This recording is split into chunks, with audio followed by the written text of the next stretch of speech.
In the heat of a Georgia afternoon, power isn't always about who wears the badge. Sometimes it's about who holds the secrets. You are about to hear the terrifying, true-to-life account of Officer Harlan Voss, a man who thought his uniform gave him the right to humiliate anyone he pleased. He picked a target, a woman alone in a luxury car, assuming she was helpless. He was wrong. He didn't know he was staring down a highly decorated FBI agent who was baiting him into a trap that would cost him everything. This is the story of how arrogance met its match, and how the hammer of justice didn't just fall. It shattered his world. The humidity in Oak Creek, Georgia, was the kind that stuck your shirt to your back the moment you stepped outside. It was a Tuesday. Aria Reid adjusted the air conditioning vent in her rental, a sleek charcoal grey Mercedes-Benz S-Class. She wasn't supposed to be working today. Technically, she was on leave, driving down from DC to visit her grandmother in Savannah. But for a senior special agent with the FBI's Public Corruption Unit, the eyes never really closed. Aria checked her rearview mirror. The black and white Dodge Charger had been trailing her for miles. She wasn't speeding. Her tags were current. She hadn't swerved. "Here we go," she whispered to the empty car, her hands tightening slightly on the leather steering wheel before relaxing. She knew the drill. Keep the hands visible, tone neutral. Don't give them an inch, but don't give them a reason. The lights flickered on, blue and red strobes cutting through the bright southern sun. Aria signaled, pulled over smoothly onto the gravel shoulder of Highway 17 and killed the engine. She rolled all four windows down. It was a standard safety procedure she taught at the academy to de-escalate nervous rookies, but she had a feeling the man behind her wasn't nervous. He was hunting. In the side mirror, she saw him, Officer Harlan Voss. He was a caricature of authority, tall, buzz-cut, sunglasses on despite the cloud cover, hand resting casually but intentionally near his holster. He didn't approach the passenger side, which was standard for highway stops to avoid traffic. He walked right up to her door, looming over the frame. "License and registration," Voss barked. "No greeting, no good afternoon." Aria kept her hands at 10 and 2. She turned her head slowly. "Good afternoon, officer. May I ask the reason for the stop?" Voss leaned in, chewing gum loudly. He took off his sunglasses, revealing eyes that looked bored and irritated simultaneously. "I didn't ask you for a conversation. I asked for your license and registration. Do it now. I'm reaching for my purse on the passenger seat to retrieve my ID." Aria narrated her movements calmly. "Just grab the damn ID," Voss snapped, tapping his fingers on the roof of her car. Aria retrieved her Georgia driver's license. She debated pulling her badge. It was right there, tucked in a slim leather wallet inside her purse. Not yet, she thought. Let's see who this guy really is. If she flashed the badge now, he'd backpedal, apologize, and send her on her way, only to do this to the next civilian who didn't have federal credentials. She handed him the license. Voss snatched it. He looked at the card, then at her, then at the expensive interior of the Mercedes. Aria Reid. He read the name like it was an insult. "Nice car, Aria. Whose is it?" "It's a rental, officer." "A rental," Voss scoffed. He looked back at his cruiser where his partner, a younger, softer-looking man named Darius Cole, was standing by the door. Voss shouted back, "It's a rental, Darius. You believe that?" He turned back to Aria. "You know, we've had a lot of drug trafficking on this highway. High-end cars, out-of-state drivers, moving product between Atlanta and the coast." Aria stared straight ahead. "I'm sure you have, officer, but I'm not moving product. I'm going to visit family." Voss laughed, a dry, humorless sound. "Right, family. Step out of the car." "Am I under arrest?" Aria asked, her voice dropping an octave, becoming colder. "I said step out of the car," Voss yelled, his hand fully gripping his service weapon. "Now I smell marijuana. That gives me probable cause to search this vehicle and your person. Now get out before I drag you out." There was no smell of marijuana. Aria had never smoked a day in her life. She underwent random polygraphs and drug tests for her clearance. This was a lie, a fabrication to bypass the Fourth Amendment. "Officer," Aria said, turning to face him fully, her dark eyes locking onto his. If you file a report stating you smelled narcotics, you will be making a false statement. There are no drugs in this car. Are you a lawyer? Voss sneered. Get out. Aria unbuckled her seatbelt. She stepped out, standing nearly 6 feet tall in her heels. She wore a tailored blazer and jeans, looking every bit the professional she was. Voss grabbed her arm, spinning her roughly toward the car, hands on the hood. Spread your legs. This is unnecessary force, Aria stated, wincing as her shoulder twisted. I am complying. You're complying when I say you're complying, Voss hissed in her ear. He kicked her ankles apart hard. Dirt scuffed her boots. Officer Cole walked up looking uneasy. Harlan, maybe we just run the license. She seems okay. Shut up, Cole. Voss snapped without looking back. She's a mule. Look at her. Look at the car. We're going to find cash or pills, and we're going to be heroes. Start searching the trunk. Aria pressed her cheek against the hot metal of the car roof. The humiliation was burning in her chest, but her mind was recording everything. The badge number 492, the name tag H. Voss, the lack of body camera. He hadn't activated it. Officer Voss, Aria said, her voice muffled against the metal. You are making a grave mistake. The only mistake was you driving through my town, Voss muttered. He began to pat her down. It wasn't a professional pat-down.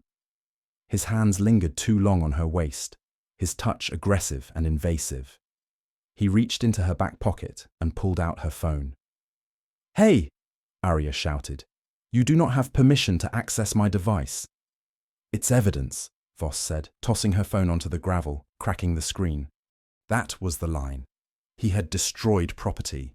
He had fabricated probable cause. He had assaulted a federal agent. Check the purse, Cole, Voss shouted. Cole opened the passenger door and grabbed Aria's leather tote. He dumped the contents onto the passenger seat.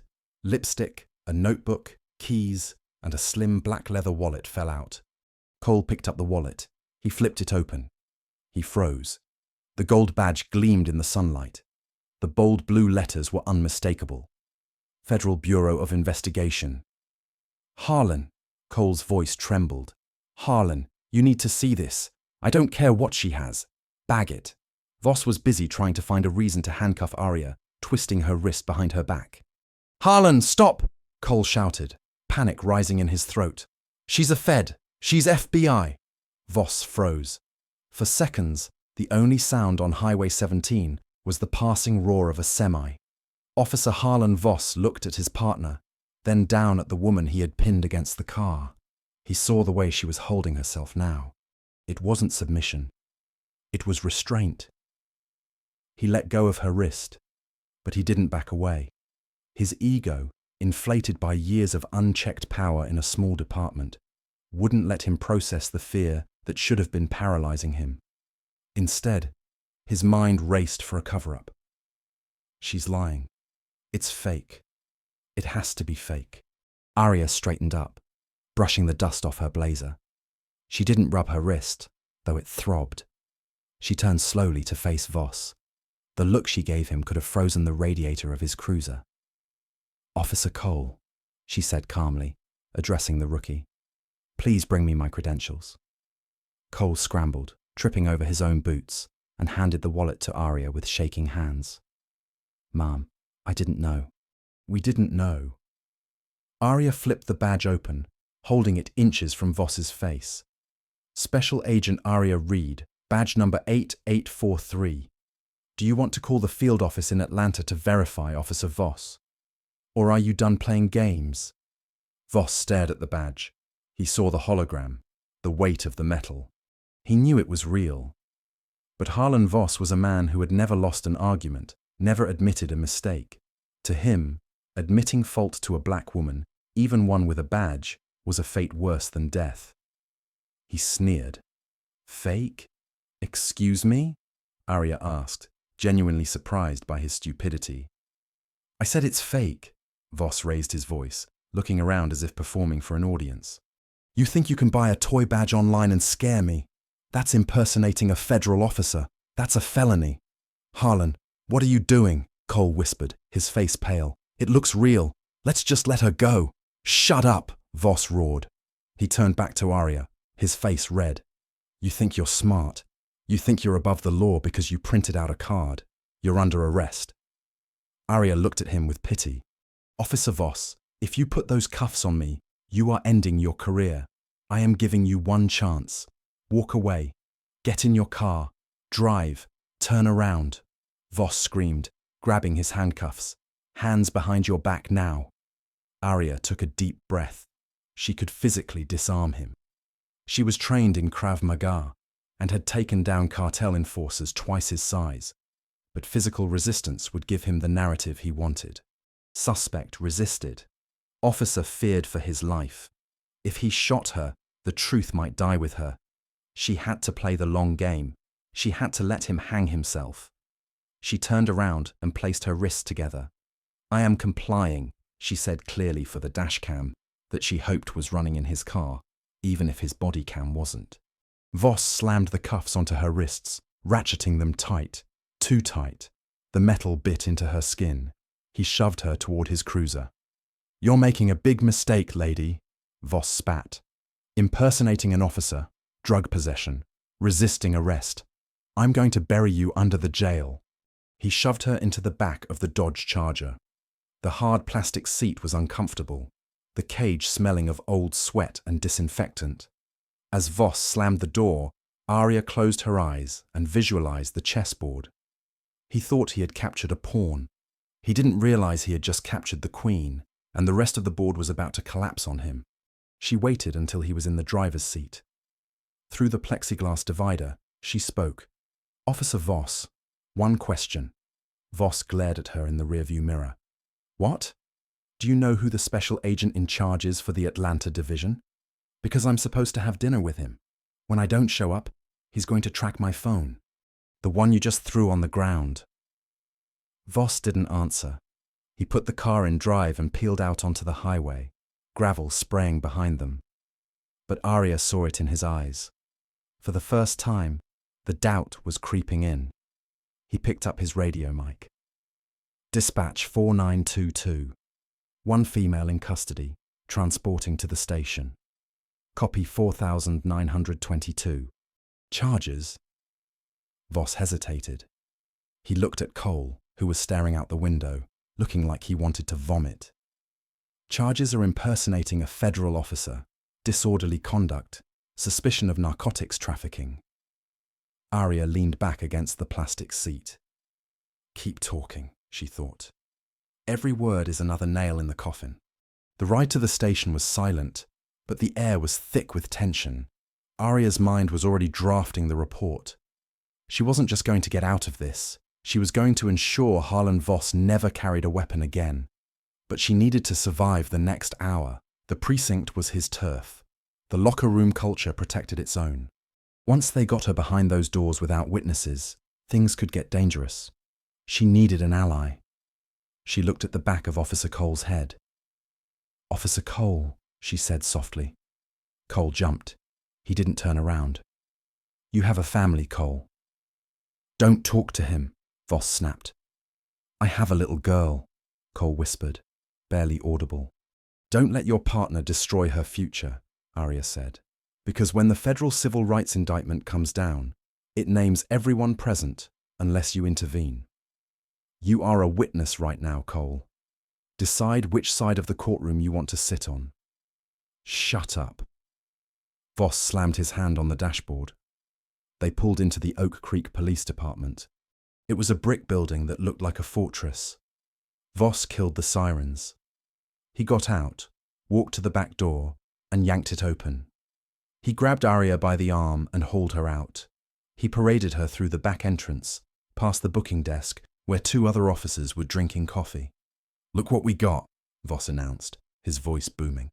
Fake FBI agent thought she could run drugs through my highway. The sergeant at the desk, an older man named Sergeant Boone, looked up over his glasses. He looked at Aria, her tailored clothes, her calm demeanor, the way she held her head high despite the cuffs. Then he looked at Voss, who was sweating and manic. Voss? Boone said slowly. Did you verify the ID? It's a fake, Sarge. Looked like it came out of a cereal box. Voss lied effortlessly. Aria locked eyes with Sergeant Boone. Sergeant, my name is Aria Reid.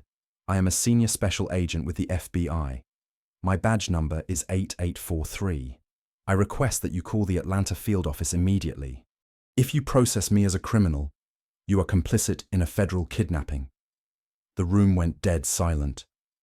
Voss laughed, but it sounded hysterical. Listen to her. She's good. I'll give her that. Boone stood up. He walked around the desk. He didn't look at Voss. He looked at Aria. You have the badge, Voss. Cole has it, Voss gestured. Cole stepped forward, holding the wallet like it was a live grenade.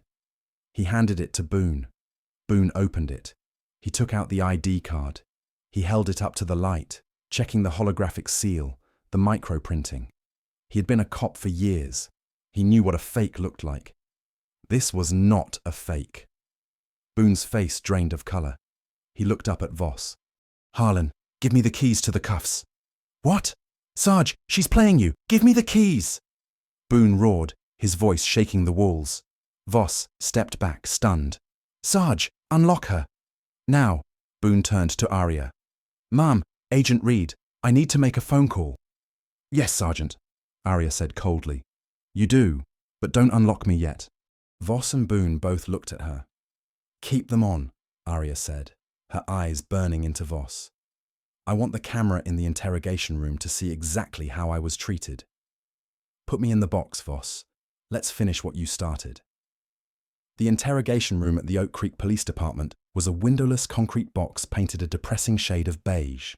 A single metal table was bolted to the floor in the center with a steel loop welded to it. Officer Harlan Voss shoved Aria into the chair.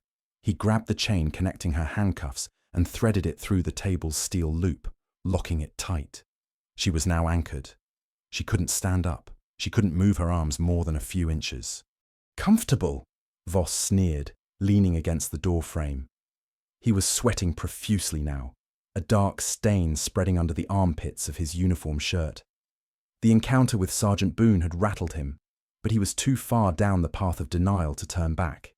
In his mind, if he could just get her to confess to anything, he could justify the arrest. Aria sat perfectly still. The pain in her shoulders was sharp, but her face was a mask of stone. She looked at the two-way mirror on the wall. She knew the camera was behind it. She knew the red light was blinking. State your name for the record, Voss demanded, pulling out a notepad. I have already identified myself, Aria said, her voice calm and projecting clearly for the microphone. I am Senior Special Agent Aria Reid. I am being held against my will without probable cause. I have been assaulted and unlawfully restrained by Officer Harlan Voss, badge number 4922. Voss slammed his fist on the table. Stop with the agent crap. Tell me where the drugs are. We're tearing that rental car apart right now. If we find so much as a seed, you're going down. You won't find anything, Harlan, Aria said, using his first name intentionally. It was a power move, a way to strip him of his title. But do you know what they will find when they audit your body cam logs or the GPS data from your cruiser? They'll see you trailed me for miles waiting for a secluded spot. That's premeditation. I pulled you over for swerving. The Mercedes has a lane keep assist system that records telemetry data. Aria countered effortlessly. It will prove I never left the center of the lane. You're lying on tape, Harlan, and every lie is another count in the indictment. Voss's face turned a violent shade of purple. He stepped in close, invading her personal space, his breath smelling of stale coffee and fear. You think you're smart? You're in my house now. There are no cameras in here that I can't erase. Aria smiled. It was a cold, dangerous smile. You really don't know how the bureau works, do you? My watch. She nodded toward her left wrist, which was shackled. It's a Garmin Tactics. It has a duress mode. I activated it the moment you touched me. It's been transmitting audio to a cloud server. You can erase your tapes, officer. You can't erase mine. Voss stared at the watch. The blood drained from his face so fast, he looked like he might faint. He stumbled back, his hand going to his mouth. Meanwhile, in the sergeant's office, the air was so thick it felt like breathing through wool. Sergeant Boone sat at his desk, the phone receiver pressed to his ear. His hand was shaking. He had dialed the emergency number for the FBI Atlanta field office. Federal Bureau of Investigation, Atlanta Division. This is the watch commander. Yes, this is Sergeant Boone with the Oak Creek Police Department. Boone stammered. I'm calling to verify credentials for a subject we have in custody. Go ahead, Sergeant. Name is Aria Reid. Badge number 8843. There was a silence on the other end. A long, heavy silence. Then the sound of rapid typing. Sergeant Boone. The voice on the phone changed. It was sharper, colder. Did you say you have Special Agent Reid in custody? Yes, sir. My officer. He suspected her of impersonating an officer. Sergeant. The voice dropped to a whisper that was more terrifying than a scream. Do not hang up. Do not move. I am transferring you to the Assistant Special Director in charge. Immediately. Boone swallowed hard. He looked through the glass partition of his office. He could see Officer Cole pacing back and forth in the hallway, looking like he was about to cry. A new voice came on the line. It was deep, authoritative, and radiated barely suppressed rage. This is ADIC Vance Harlan, AC. Who am I speaking to? Sergeant Boone.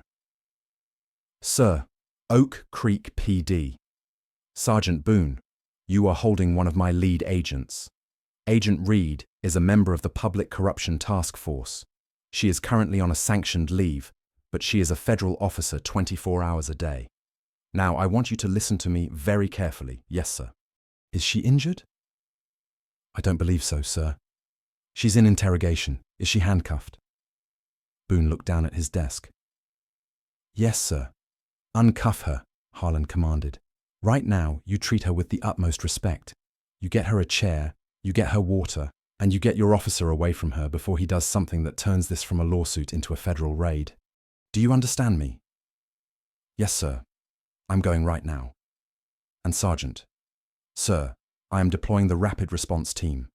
We are out via helicopter. If a hair on her head is out of place when I get there, I will personally see to it that your department is defunded and disbanded. Do not let her leave.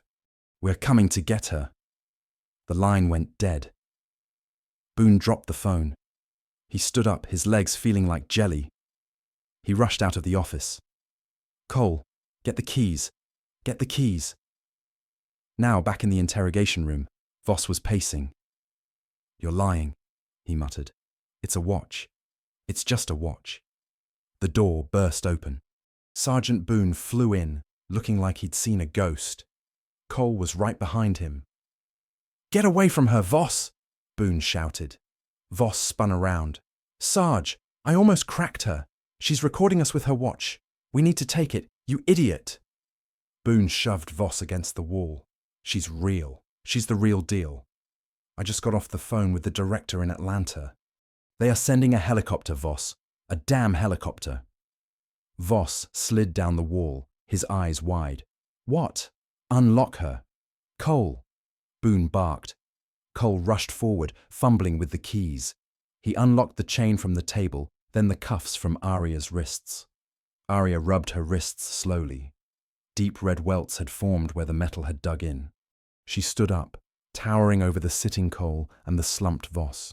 She didn't look relieved. She looked ready for war. Agent Reid, Boone said, his voice trembling. I am so sorry. This was a terrible misunderstanding. My officer, he acted outside of protocol. We can fix this. Can I get you some water? Coffee? Aria adjusted her blazer. She picked up her purse from the floor where Voss had kicked it. She pulled out a compact mirror and checked her face. Then she turned to Boone. Sergeant, she said coolly, you can't fix this. You can't fix a kidnapping with a cup of coffee. You have minutes until my boss arrives. If I were you, I'd use that time to call your union representative. And him? She pointed a manicured finger at Voss. Don't let him leave the building. He's a suspect in a federal investigation now. She walked past them, out of the interrogation room, and into the busy bullpen of the station. Every head turned. The officers who had laughed when she was brought in were now staring in silence. They sensed the shift in the atmosphere. The predator had become the prey. Aria sat down on a bench near the front desk. She crossed her legs. She waited. Voss stood in the doorway of the interrogation room, watching her. His world was crumbling. "She's bluffing," he whispered to himself, trying to find a shred of hope. "They won't come for one person. It's just a traffic stop." But deep down, as the clock on the wall ticked, Harlan Voss knew the truth. The hard karma he had been dishing out for years was coming back around, and it was going to hit hard. The small town of Oak Creek was not used to noise. It was a place where the loudest thing was usually the high school football game on Friday nights. But the sound began. It started as a low thrumming, vibrating the windows of the main street shops. Then it grew to a roar. Inside the police station, the officers looked up. Sergeant Boone, who had been sitting with his head in his hands, walked to the front window. "Oh my God," he whispered. Descending onto the empty lot across the street from the police station was a Sikorsky S-76 helicopter, painted black with a gold stripe. The letters FBI were emblazoned on the side. The rotor wash kicked up a storm of dust and leaves, pelting the windows of the station. But that wasn't all. Screeching around the corner came 3 black Chevrolet Suburbans. They didn't park. They swarmed. They pulled up onto the sidewalk, blocking the station's front entrance. The doors flew open before the wheels stopped rolling. Men and women in full tactical gear poured out. These weren't beat cops. These were federal agents. On the back of their vests, in bright yellow letters, FBI. Leading them was a man in a sharp navy suit. He was older with silver hair and a face carved from granite. This was Assistant Director in Charge, ADIC Vance Harlan. He didn't look like he was there to negotiate. He looked like he was there to conquer. Harlan walked up the steps of the police station, flanked by 4 agents holding assault rifles at the low ready. He pushed the front doors open, with enough force that they slammed against the walls. The station went silent. The phones stopped ringing. The dispatchers froze. "Where is she?" Harlan's voice boomed through the bullpen. It wasn't a question. It was a demand. Aria stood up from the bench. She was composed, though her wrists were bruised and her clothes were dusty. "I'm here, sir." Harlan walked over to her. He didn't hug her. That wasn't professional, but he put a hand on her shoulder and looked her over. His eyes lingered on the red marks on her wrists. His jaw tightened. "Are you okay, Agent Reid?" "I am, sir, but my civil rights were violated. I was profiled, unlawfully detained, assaulted, and held without cause." Harlan nodded. He turned slowly to face the room. His eyes scanned the terrified local cops until they landed on Sergeant Boone. "Who is the watch commander?" Harlan asked softly. Boone stepped forward, his hands raised in a gesture of surrender. "That would be me, sir. Sergeant Boone." "Sergeant Boone," Harlan said. "You have seconds to produce the officer responsible for this, or I am arresting every single person in this room for obstruction of justice and conspiracy to deprive rights under color of law. He's in the back. Cole, bring him out," Boone shouted, pointing frantically toward the hallway. Officer Cole appeared, practically dragging Harlan Voss. Voss looked small now. The arrogance was gone. He looked at the tactical team, the assault rifles, the director. He looked at Aria. "That's him," Aria said, pointing at Voss. "Officer Harlan Voss." Harlan walked up to Voss. He stood nose to nose with him. Harlan was shorter than Voss, but in that moment he seemed 10 feet tall. "Officer Voss," Harlan said, "I've read your file on the way over. 3 excessive force complaints, all swept under the rug. You seem to have a problem with authority when it's not yours." "I thought she was a drug dealer," Voss stammered, his voice cracking. "I smelled marijuana." "Agent Reid has top secret clearance," Harlan said, his voice dripping with disdain. "She is drug tested monthly. If you smelled marijuana, it was coming from your own incompetence. Harlan turned to his agents. Arrest him. What? Voss shouted as two FBI agents grabbed him. You can't arrest me. I'm a police officer. I have qualified immunity. Immunity protects you from mistakes, Harlan said coldly. It doesn't protect you from crimes. And what you did today, kidnapping a federal agent, that's a crime, son. A big one. The agents spun Voss around. They didn't use his own cuffs. They used heavy steel federal restraints. They clicked them on tight. You have the right to remain silent. One of the agents began reciting the Miranda rights. This is bullshit, Voss screamed, struggling as they marched him toward the door. Sergeant, do something. They can't do this. Boone turned his back on Voss. Shut up, Harlan. You did this to yourself. As they dragged Voss past Aria, she stepped forward. She blocked his path. The agents paused. Aria looked him in the eye. You asked me if I knew who the special agent in charge was, she said softly. She pointed to Harlan. Now you know.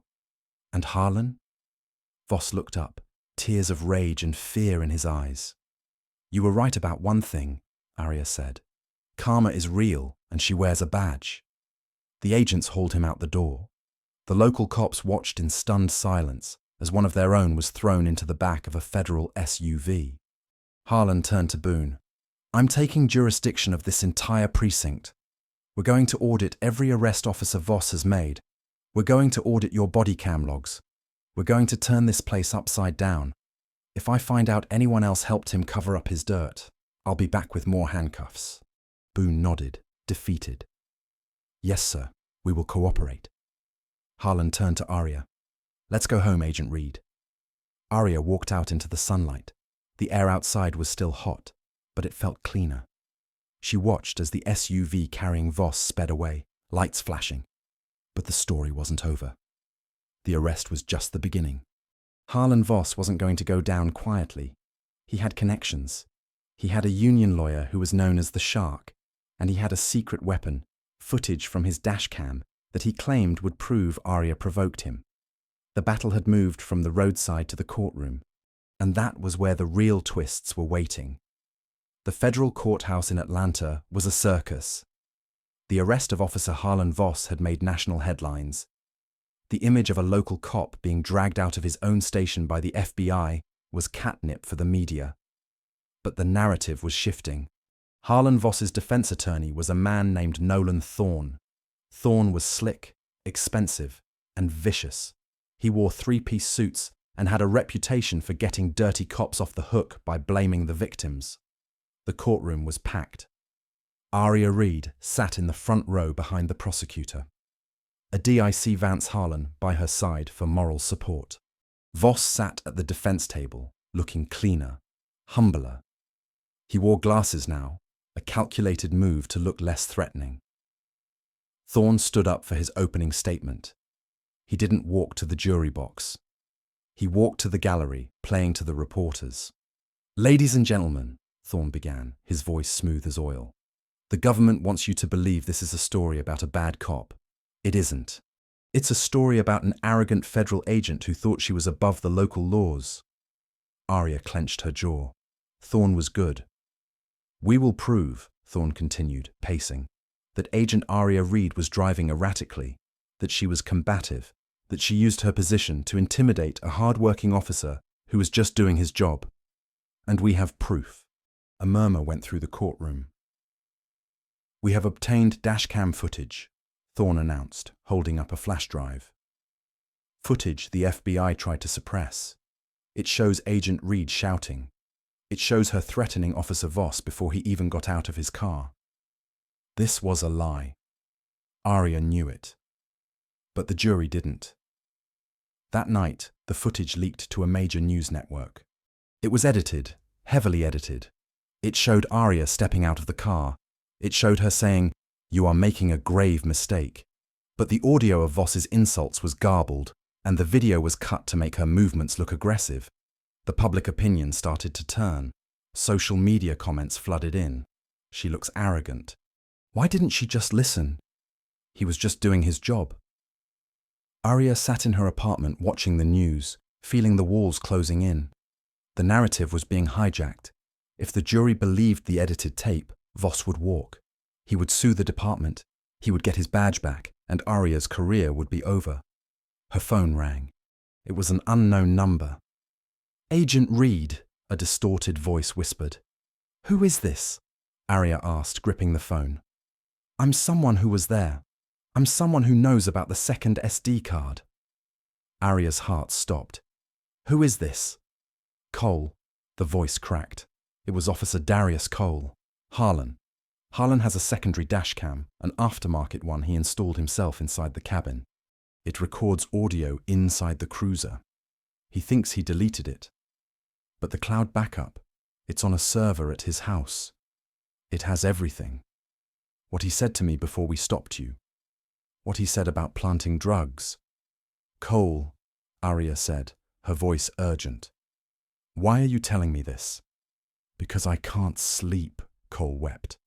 "And because Thorne is going to put me on the stand tomorrow to lie for him. I can't do it. But I can't get the drive. His wife is there." Aria hung up. She called Harlan immediately. "Sir, we need a warrant right now for Harlan Voss's personal residence."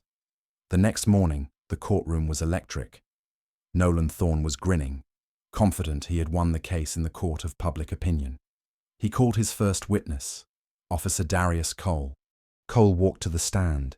He looked sick. He was pale, sweating, his hands trembling as he took the oath.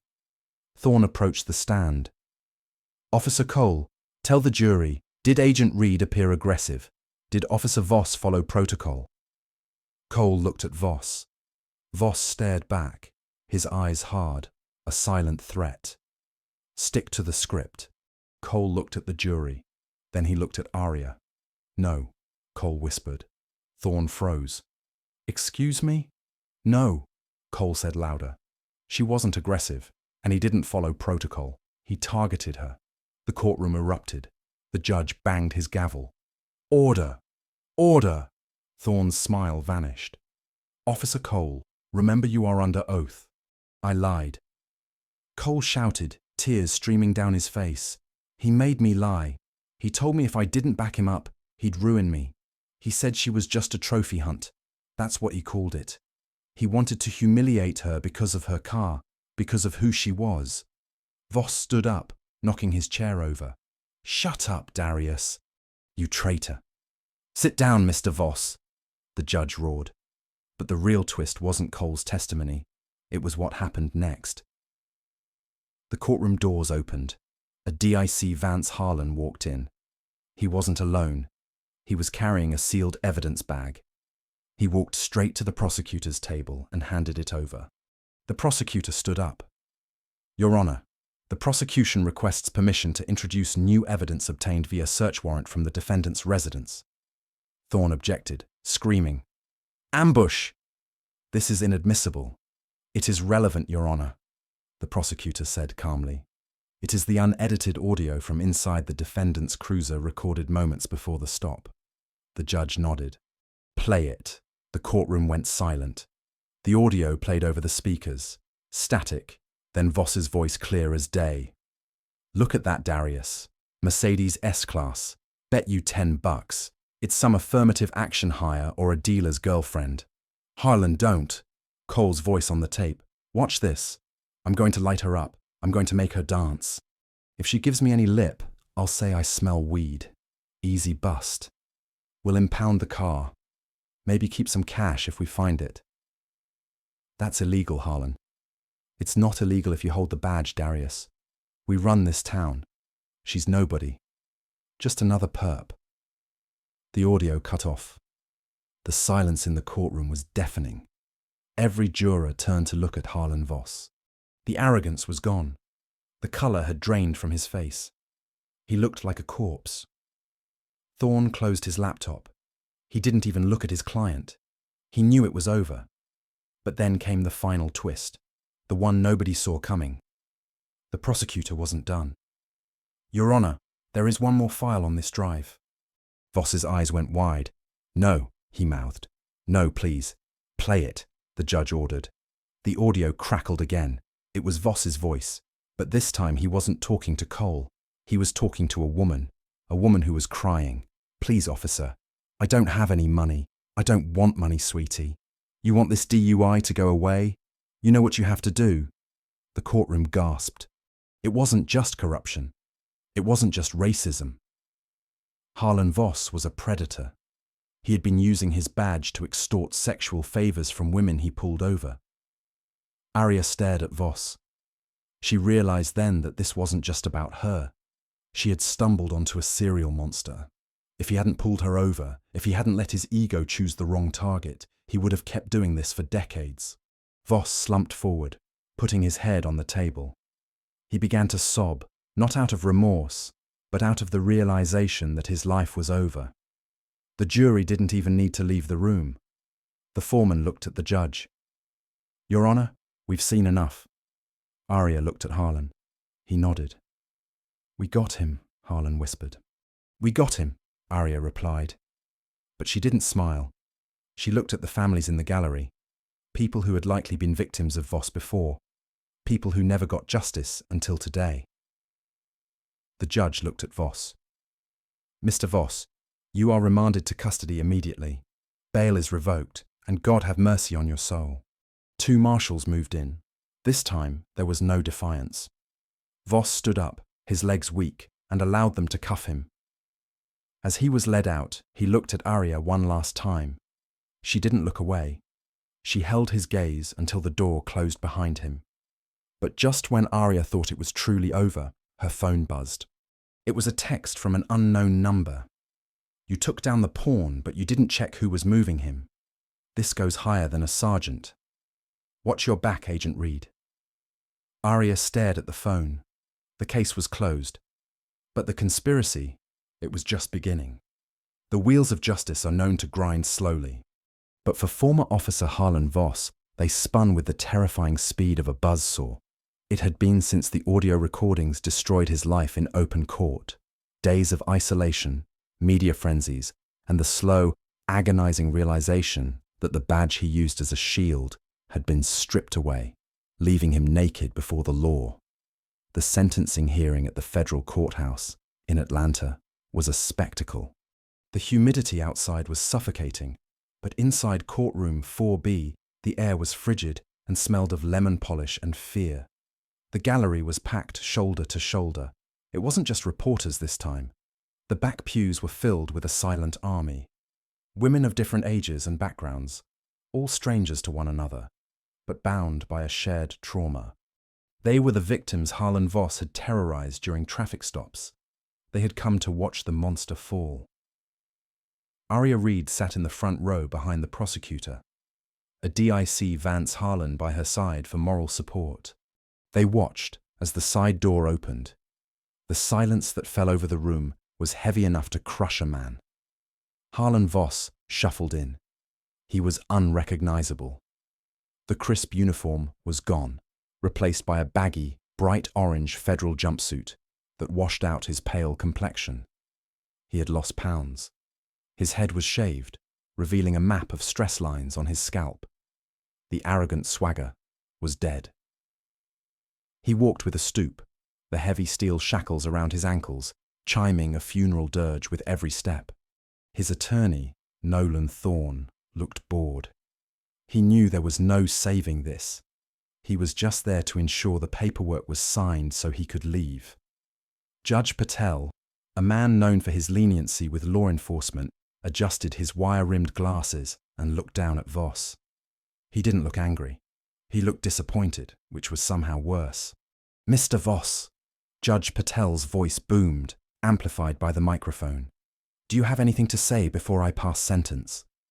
Voss stood up, his legs shaking so violently the chains rattled. He gripped the podium.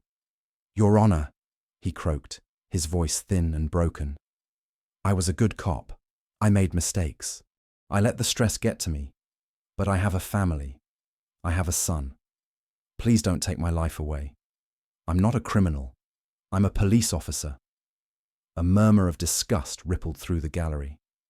Judge Patel slowly closed the file in front of him. "No, Mr. Voss. You were a police officer. You ceased to be one the moment you decided that your badge gave you the right to hunt the citizens you swore to protect. You didn't make mistakes. You constructed a system of terror. You targeted women you thought were weak. You targeted Agent Reid because you thought she was nobody. Your only regret is that you picked the wrong victim. The judge leaned forward, his eyes locking onto Voss's. The pre-sentencing report suggests a term of years. However, given the sheer volume of predatory acts uncovered on your personal servers and the betrayal of public trust, I am departing upward from the guidelines. Voss stopped breathing. Harlan Voss, I sentence you to years in the custody of the Federal Bureau of Prisons. You will not be eligible for parole. Voss let out a strangled sob, his knees buckling. Years? That's my whole life. I'm not finished. Judge Patel cut him off sharply. Your attorney requested that you be placed in a minimum security facility under protective custody, citing your status as former law enforcement. Voss nodded frantically. Yes, please. They'll kill me in general. You have to protect me. The judge took off his glasses. Protective custody is for individuals who are at risk due to the nature of their cooperation or specific threats. You, Mr. Voss, are a predator. You bullied the vulnerable because you felt safe. It is the opinion of this court that you should experience the environment you were so eager to send others to. The gavel raised. Request for protective custody is denied. You will serve your sentence at USP Atlanta in the general population. The scream that tore out of Harlan Voss's throat was primal. It wasn't human. It was the sound of a trapped animal realizing the cage door was locked. No, you can't. They'll kill me. Sarge, help me. He turned to look at the gallery, but there was no sympathy. The silent army of women watched him with dry eyes. Karma hadn't just slapped him. It had crushed him. 2 U.S. Marshals moved in, grabbing Voss by the arms. He fought them, kicking and wailing. His dignity completely evaporated. They dragged him out of the courtroom. His pleas echoing in the hallway until the heavy oak door slammed shut, cutting off the noise. Aria let out a breath she felt like she'd been holding for months. She stood up and walked out of the courtroom. On the courthouse steps, Darius Cole was waiting. He was dressed in civilian clothes, looking younger, lighter. Did he? Cole asked. Years, Aria said. General population. Cole flinched. He knew exactly what happened to dirty cops in General Pop. God help him. God has nothing to do with it anymore, Aria replied, adjusting her sunglasses. He's in the hands of the people he wronged now. Cole offered a small, sad smile. I got accepted into paralegal school. I'm going to try and fix some of the mess we made. Good luck, Darius, Aria said. She watched him walk away, a man given a second chance. She walked to her car, the black SUV gleaming in the sun. It felt like a victory. It felt like the end. But as she reached for the door handle, her phone buzzed. It was a text from an unknown number. You cut off the lizard's tail, but the head is still hungry. Aria stared at the phone. Her blood ran cold. Attached was a photo. It was a picture of her taken right now, standing on the courthouse steps. It was taken from a high angle, likely a rooftop across the street. The text underneath read, "You cut off the lizard's tail, but the head is still hungry. Holt was just the collector. Now you owe us his debt." Aria looked up, scanning the rooftops, her hand instinctively moving to the concealed holster at her waist. The street was empty. The windows were dark. Voss was gone. But the machine that created him, it was still running, and now it knew her name. Aria got into the car and locked the doors. She didn't turn on the radio.